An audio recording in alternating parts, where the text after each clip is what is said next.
Cybertruck, its true technological beauty lies within.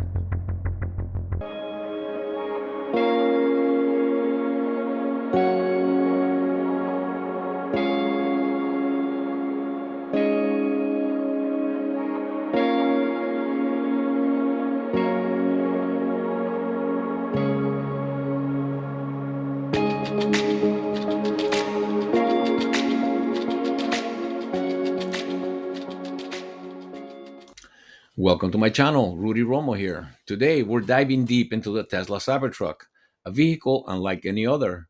While its exterior has certainly garnered its fair share of attention, the true beauty of the Cybertruck lies within. Let's explore the innovative and groundbreaking features that make this truck the most advanced vehicle on the planet and a quantum leap in the auto technology. The Cybertruck boasts a revolutionary 48 power architecture, a first in the automotive industry. This system provides several advantages, including increased efficiency. Higher voltage allows for thinner wires, reducing weight and energy loss. Faster charging. 48-volt systems can be charged significantly faster than traditional 12-volt systems. Enhanced performance. The higher voltage allows for more powerful motors and faster acceleration. Steer-by-wire rear-wheel drive. The Cybertruck also features a steer-by-wire system, eliminating the need for a mechanical steering column. This technology offers several benefits. Improved responsiveness. The system delivers precise and immediate steering control. Enhanced safety. Fault-tolerant design ensures safety even in the event of a malfunction. Greater flexibility.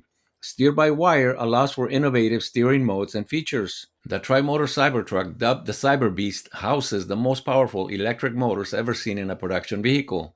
These motors unleash an astonishing 845 horsepower, 0 to 60 mph in 2.6 seconds, 11,000 pounds of towing capacity, 2,500 pounds of payload, and autopilot and FSD. The Cybertruck is equipped with Tesla's advanced autopilot and full self-driving technology, offering features like lane changing and automatic highway driving, automatic parking and summoning, traffic light and stop sign recognition, navigation and route planning, roomy interior. Despite its bold exterior, the Cybertruck boasts a surprisingly spacious and comfortable interior. The minimalist design maximizes cabin space, offering seating for 6 adults, ample legroom and headroom, large cargo capacity, flat floor for easy loading and unloading. The Cybertruck's list of impressive features goes on, including unbreakable cold rolled steel exoskeleton, bulletproof and scratch resistant glass, adaptive air suspension for optimal ride comfort, CyberQuad ATV storage and charging, off-road capabilities with impressive adjustable ground clearance and approach departure angles. The Tesla Cybertruck is a revolutionary vehicle that represents a significant leap toward automotive technology. Its advanced features, innovative design, and unparalleled performance make it a true game changer. While its exterior may be unique, it's the inner beauty of the Cybertruck that truly sets it apart. This is a vehicle that's truly ahead of its time, and it's sure to shape the future of transportation. Next, I will share some of the comments made by David Roddick of Electric, highlighting the immense significance of the 48-volt architecture that's featured in the Cybertruck and the game-changing effects it will have on the rest of the auto industry. One of the less obvious features of the Tesla Cybertruck is its vehicle voltage architecture. The Cybertruck is the first EV from the automaker to use a 48-volt electrical system implementation throughout the entire vehicle as compared to the 12-volt systems that are used in pretty much every other vehicle on the planet. Today, Tesla shared its 48V implementation documentation with other automakers, including competitors like Ford. Ford's own CEO, Jim Farley, confirmed the news on X, formerly Twitter, last night. Tesla CEO Elon Musk also chimed in. The consequences of Tesla's actions won't be immediately obvious in any other car maker's products, as they will likely take a long time to manifest into real changes for the industry, if they do at all. But let's take a step back. Why does 48-volt architecture matter? 48-volt architecture is a huge deal not because it enables any particular feature or capability for any one car, but because it will lead to a step change in how automakers wire, accessorize, and electrically engineer their vehicles. The first mass-produced vehicles generally use 6-volt architecture to power things like headlamps, and the industry broadly began to adopt 12-volt electrics in the 1950s. By the late 1960s, almost every car on sale in the US used 12V electrics, power windows, interior lighting, cigarette lighters, brake lights, ignition spark, batteries, and more, all unified around this common voltage standard. This change was a big deal because it meant that the suppliers who built a lot of these electrically driven components could easily adapt their products to work with any car. Parts became yet more standardized, plus more affordable and reliable.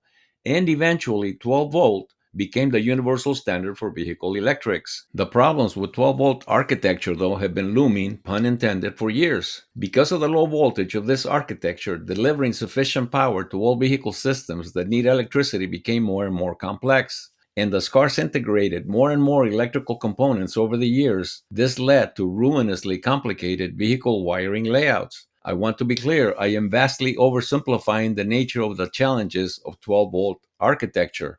And it should be obvious by now, I'm not an electrical engineer. I probably shouldn't be allowed to be too close to a wall outlet, frankly. Switching to 48 volt architecture alleviates a huge number of challenges automakers are facing with a 12 volt. The biggest one, though, is complexity. You need far less complex wiring harnesses to power all your vehicle systems because each wire can supply far more power and voltage in a 48 volt system. 48 volt architecture also potentially improves overall electrical efficiency for reasons I am not sufficiently qualified to explain beyond the kindergarten level, meaning your car's accessory systems may require less power overall to operate. Quite important for an EV.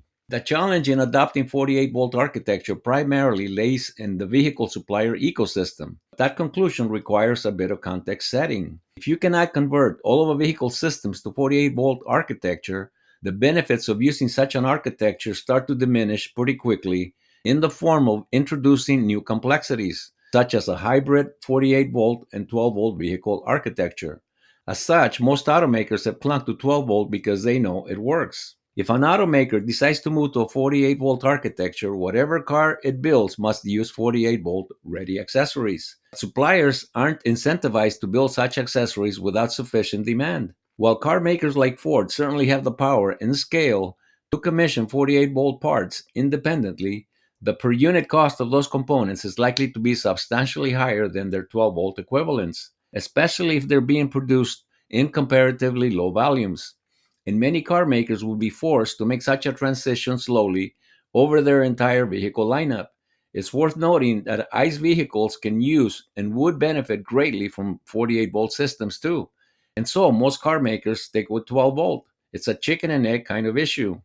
So why did Tesla share its 48 volt architecture? To be frank, Tesla isn't sharing its 48 volt architecture from the Cybertruck for purely altruistic reasons. Once you understand the conundrum around vehicle suppliers in the 12 volt world and making a transition to 48 volt, things start to come into greater focus. Tesla knows that transitioning to 48 volt is going to be incredibly difficult for legacy OEMs, and while there is potentially upside for Tesla in such a change, more on that in a moment, this is something of a PR move. By publishing its 48 volt architecture, Tesla is saying, okay, we'll show you how we did this thing.